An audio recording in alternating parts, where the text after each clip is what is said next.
It was brought to my attention that the USA has finally come up short yet again. Luckily, this was not an elimination game for them, so it did not completely remove them from the tournament. But in this year's FIBA World Cup for 2023, we have managed to lose to Lithuania. Now, the good news is Lithuania is pretty good. They do have Jonas Valanciunas, who's currently on the Pelicans with Zion Williamson and them. And before that, he's just across his tenure in the NBA been a solid big to have on your team. Not necessarily a lob threat, but a really good pick and roll type of player. Very stout, strong. Think of the likes of Steven Adams in a sense, but with a better shooting touch. The most important thing to understand though is now that the US is 4-1 in their bracket play and Lithuania is 5-0, Lithuania holds the higher seed as we go into the playoffs. Now today, luckily for the United States, they did end up winning in great fashion to the less physical Italy team, 100-63. Now the interesting headline about that one was obviously Paolo is Italian and they were kind of hoping that he would have played for them, but luckily for the United States, he ended up playing with us. So their system over there, they felt some sort of way about it. Paolo, when asked if he had anything to say in regards to Italy or if he wanted to send a message, he simply said no, which I believe was definitely the correct move for him, considering the fact that we did have to play them today and there had been the loss to Lithuania. So our ability to properly play after having a close game against Montenegro and a couple plays really there could have just went Montenegro's way and they have beaten us too. It's just really good to be able to say that he held his tongue and ended up being right in the end game, and we still handled business when we needed to while he played major minutes. Now against Italy, Tyrese Halliburton had 18-4-5, Austin Reeves had 12-4-3, and Mikal Bridges led us with 24-7-1. Paolo had 8-5-2 in 24 minutes of action, so it was all around a solid effort from our team. We were able to just be more athletic than the opposing team. However, this video is going to be about Lithuania because despite Lithuania being undefeated, they actually lost today against Serbia, who tends to go back and forth with the United States, but we usually end up handling business at the end of the day. The issue is the reason why the United States lost was because we could not out-physical Valanciunas and that entire front line of Lithuania. We were out-rebounded significantly in that game, and that ended up being the story of the night. Now, we did end up losing that game 104-110. Anthony Edwards led us with 35 points, so he was really doing everything he could to keep us in that game. But on the interior, we really just couldn't hold our own. You had Jaren Jackson playing 15 minutes, 3 points, only 1 board. You had Brandon Ingram. He got some solid minutes at 17. He was productive in those minutes, and we saw flashes of who we hoped he would be on this Team USA roster, where he did have 10 points and 2 rebounds. Paolo had 6 and 2. Really from there, it was just Bobby Portis doing the most damage on the inside. He had 7 points and 5 rebounds, but you never saw really a dominant and controlling post performance. Walker Kessler in this one surprisingly only got 5.5 minutes, almost 6 minutes of action, 2 points, 1 board, so he wasn't particularly effective.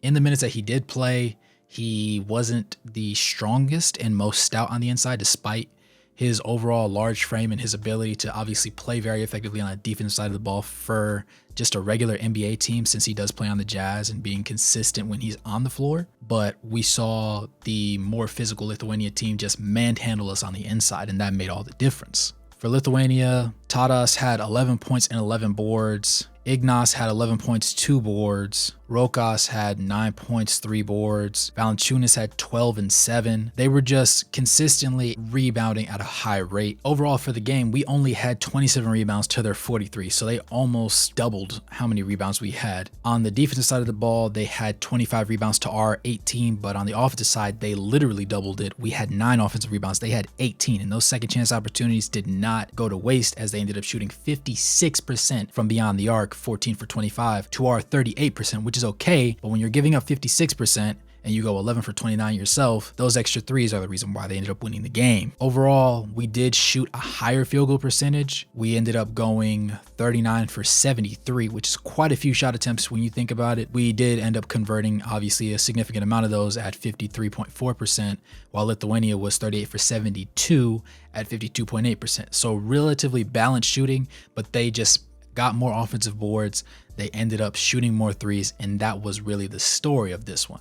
There wasn't anything that you could say really stood out as very damaging to us, aside from the fact that they were just super physical. And this is something that this US team has not yet faced in those previous games. Obviously, we did end up being 4-1, taking this loss to Lithuania.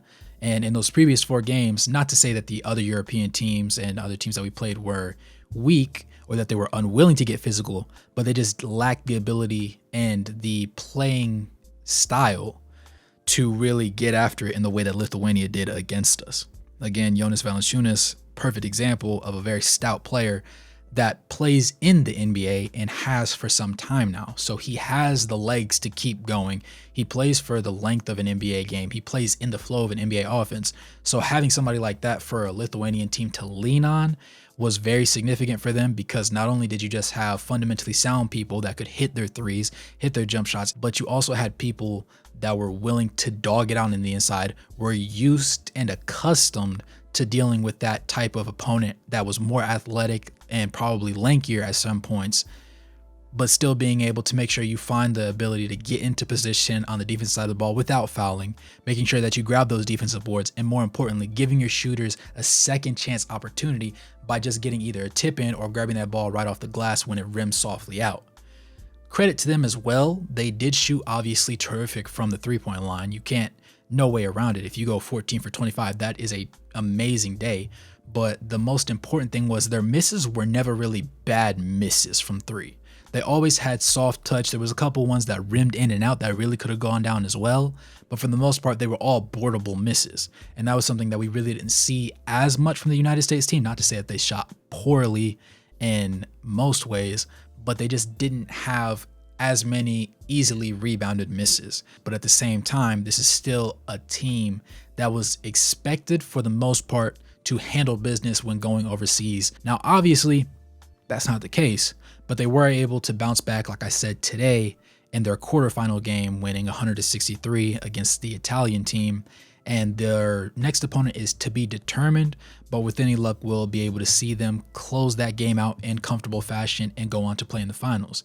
Being that Lithuania lost, I don't think that Serbia is going to be able to out-physical the US the way that Lithuania did.